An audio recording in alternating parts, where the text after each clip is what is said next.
नमस्कार दोस्तों। आज ज्येष्ठ मास कृष्ण पक्ष की एकादशी है। इस एकादशी का नाम है अपरा एकादशी।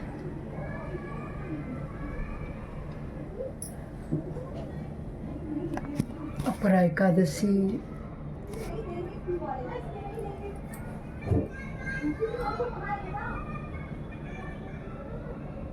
के साथ साथ इसको अचला एकादशी भी कहते हैं। इस व्रत का पुण्य अपार फल देने वाला है।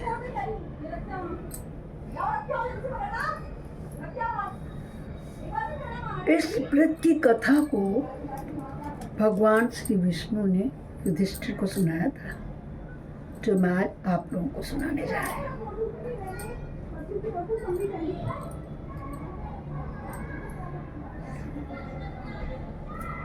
धौम्य ऋषि थे एक। कौन थे? धौम्य ऋषि।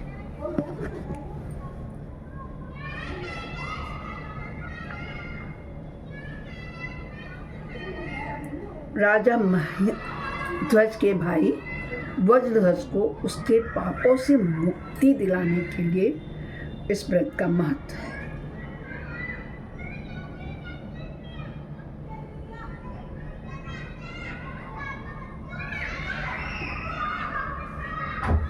अर्जुन को युधिष्ठिर को कथा सुनाते हुए भगवान विष्णु कहते हैं कि ज्येष्ठ मास में कृष्ण पक्ष की एकादशी को, जिसको अपरा कहा जाता है, ये इसलिए अपरा कहा जाता है क्योंकि ये असीम पुण्य और मोक्ष को देने वाली होती है। जो मनुष्य इस एकादशी का व्रत करता है ना, वह संसार में प्रसिद्ध हो जाता है। आप सभी लोग इस व्रत को करते हैं। धन्य भागी हैं आप लोग, महान हैं आप लोग, भक्त हैं आप लोगों को बारंबार मेरा प्रणाम है। महेध्वज नाम का एक राजा था, बहुत धर्मात्मा था, परंतु उसका छोटा भाई जो था वह बहुत ही क्रूर था। उसका नाम था वज्रध्वज। अन्यायी था, वो अधर्मी था, पाप कर्मों में लिप्त रहता था। वज्रध्वज ने अपने बड़े भाई महेध्वज को मार डाला और उसका राज्य हड़प लिया। मृत्यु के बाद राजा महेध्वज ने प्रेत योनि प्राप्त की। इसलिए कहते हैं अच्छे कर्म करो, अच्छे पुण्य काम करो, दान पुण्य करो। प्रेत योनि में जो चले गया फिर उसको मोक्ष मिलना भी बड़ा मुश्किल होता है। ध्यानपूर्वक मेरी कथा को सुनिए। जब मृत्यु के बाद राजा महेध्वज ने प्रेत योनि प्राप्त की और पीपल के पेड़ पर रहने लगा। प्रेत बनकर वह बहुत ही ज़्यादा कष्ट भोग रहा था। जब प्रेत योनि में इंसान चले जाता है तो उसको बहुत कष्ट होता है। एक दिन धौम्य ऋषि उस वृक्ष के पास से गुजर रहे थे। उन्होंने अपने ज्ञान से प्रेत के कष्ट का कारण पूछ लिया। जान गए, वो समझ गए। ऋषि महर्षि लोग सब बातें जानते थे, वो समझ गए। उन्होंने उस प्रेत राजा महेध्वज पर दया की और उसे ज्येष्ठ कृष्ण पक्ष की इसी अपरा एकादशी का व्रत करने की सलाह दी। ऋषि ने कहा, हे प्रेता, तुम जाओ और जाकर के अपरा एकादशी का व्रत करो। अगर तुम इस अपरा एकादशी का व्रत कर लोगे तो तुम्हें प्रेत योनि से मोक्ष मिल जाएगा। ऋषि की आज्ञा मानी। महेध्वज ने उसी प्रेत योनि में रहते हुए बड़ी श्रद्धा और भक्ति के साथ अपरा एकादशी का व्रत किया। इस व्रत के पुण्य से राजा को प्रेत योनि से क्या हुआ, तत्काल मुक्ति मिल गई। इतना महत्व है इसका। दोस्तों, मैं यही आप लोगों को बता रही थी, ये एकादशी पापों को नाश करते हैं, मोक्ष कराने वाली एकादशी है। महेध्वज ने जब प्रेत योनि से मोक्ष पाया तो सुंदर शरीर धारण करा और स्वर्ग को चला। उसका दुष्ट भाई जो वज्रध्वज था ना, मैंने आपको बताया था, वज्रध्वज भी पापों से मुक्त हो गया। क्यों? क्योंकि उसने भी इसी व्रत किया था और अंत में भगवान विष्णु के धाम को प्राप्त हुआ। बोलो हो विष्णु भगवान की जय हो। तो ये जो एकादशी है ना भक्तों, ये हमें ब्रह्म हत्या, दूसरों की निंदा, पर स्त्री गमन, झूठी गवाही और अन्य महापापों को नष्ट करने वाली होती है। जो व्यक्ति इस कथा को मैं सुना रही हूँ, पढ़ता है, सुनता है, उसे हजारों गोदान और अश्वमेध यज्ञ के बराबर फल मिलता है। इसमें क्या कहना है? ओम श्री केशवाय नमः और फिर या गोविंदाय नमः, इस मंत्र का जाप करना चाहिए।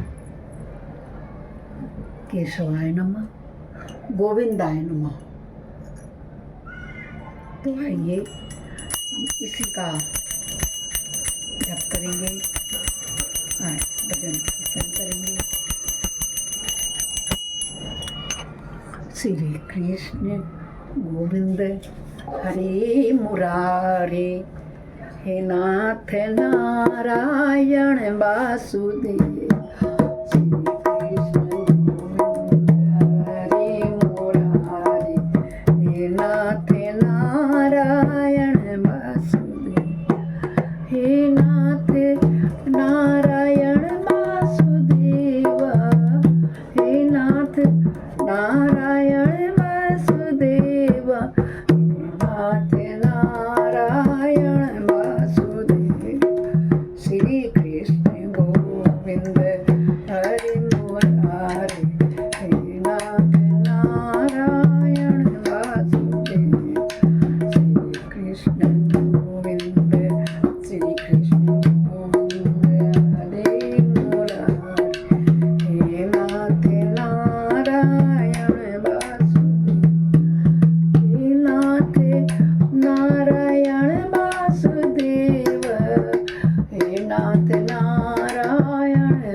कोई भी पूजा पाठ करना, उसके बाद हाथ जोड़ो बिल्कुल।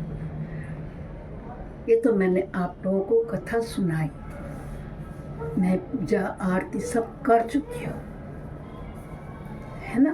फिर जब आप कोई भी आरती पूजा खत्म करें, उसके बाद प्रभु को हाथ जोड़ के जरूर क्या कहेंगे, अपराध सहस्त्राणि, बोलिए मेरे साथ, अपराध सहस्त्राणि क्रियन्ते अनिशं मया दासोऽयमिति मां त्वां क्षमस्व परमेश्वरी।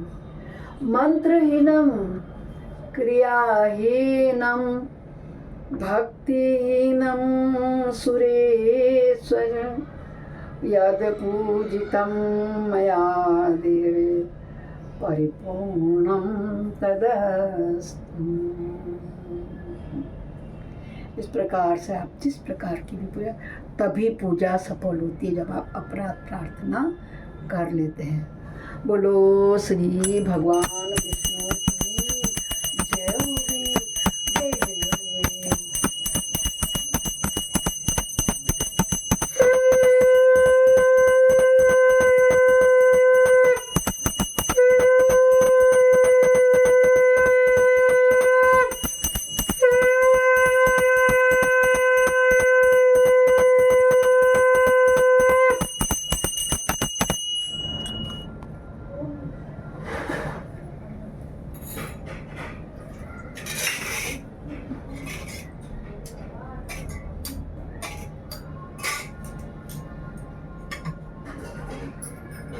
नमस्कार दोस्तों, सभी को एक बार फिर से हैप्पी एकादशी। नमस्कार, धन्यवाद, बहुत बहुत धन्यवाद।